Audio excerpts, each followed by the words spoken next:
Hey guys, welcome back to episode 16 of the Road to V11 series. So in this video, I'm trying some hard boulders on the TB2, and then I'm doing some training later in the video. And I've been really wanting to actually get onto a schedule for making and uploading videos. So I think I'm gonna put this out there that I'm gonna try to get a weekly upload. I think every Friday is gonna be my goal. So you guys will have to hold me accountable to that. I'm gonna actually try to upload regularly. It's gonna be crazy. I think probably the biggest reason why frequent uploads has been really difficult for me in the past has been kind of accepting that not every single session is gonna be a PR. You're not gonna send a project every single session, or every week you're not gonna be making quantifiable gains every time. And so sometimes it feels maybe a little bit pointless to go and kind of share those sessions. But honestly, I feel like that might be kind of lazy thinking, that assuming if I just send things and just get stronger every single time, then that will be kind of enough to make videos enjoyable. I think that a lot more goes into making climbing content than just, the sends and the milestones and stuff. I feel like hearing people's stories and kind of seeing how things progress for them is more often than not the more enjoyable, kind of more entertaining aspect of the videos. Okay, so actually talking about the climbing now, the TB2 is such a sick board. This is only my second session that I've had on it, and I mean, it wasn't the most maybe productive session.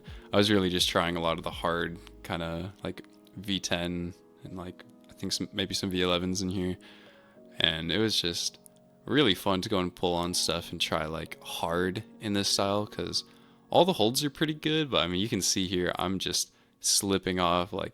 It really feels similar to outdoor climbing in a lot of the ways. It feels like you really have to be mindful of keeping pressure through the feet, which is just really interesting. As far as training boards go, it felt completely foreign. And I don't know, in my opinion, I think the tension board 2 is probably the best training board. I feel like there's so much more attention to detail than a lot of the other boards. Just look at the holds. The dual techs on all the holds makes it so interesting how you interact on the board. It feels like every single hold has been made with a very clear purpose. So I know this video is going to be really short.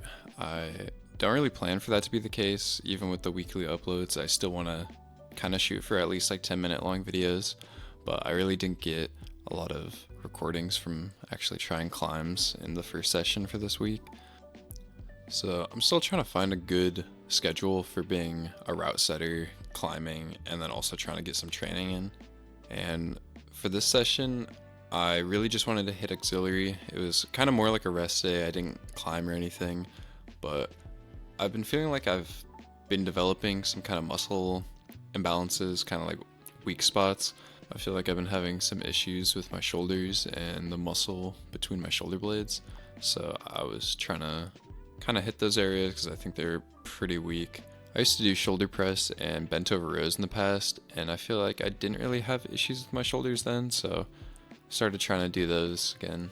And I'm really trying to focus on getting the stretch at the bottom and making sure that I'm actually relaxing and then retracting my scapula, because I kind of feel like it's pretty easy to let your arms take over when doing rows.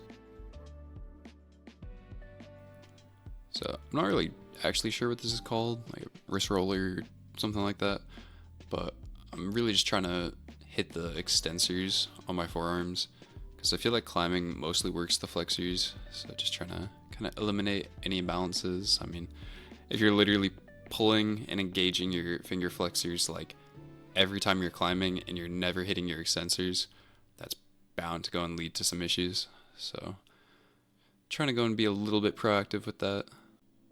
And I was definitely keeping the volume and the intensity pretty low for this session, both because it was a rest day and also because this isn't really something I've been doing a whole lot in the past, so I'm trying to just kind of build up the volume pretty slowly. I think to start with, I'm going to try to go and do one auxiliary session each week, And then maybe at some point I might kind of split it up, maybe add a couple more things, do it twice a week. But for right now, I think this is a good starting spot. I think I always have an issue with overcomplicating training, kind of overthinking it. And more often than not, I think it matters less about exactly what you do and more about just doing it regularly and kind of sticking to it, because you can always make little changes in the future. And similarly with doing these squats, I'm really just trying to focus on working some weaknesses that I have. I've been having issues with one of my hamstrings with knee flexion, so just trying to build up a little bit of strength in it, hopefully. That's kind of the goal of this. So I do plan to have some actual more climbing in the next video, but this was basically my last week of just climbing and training kind of summed up. And I think at some point it'd be cool to go and make a video talking about route setting a little bit. So if you guys want to see anything in particular, then let me know and I can go and try to make something for you guys. But thank you guys so much for watching. If you stayed around to this part, I appreciate it so much. The support that I got on the last video meant a lot to me and I really appreciate it. So I hope I'll see you guys in the next video.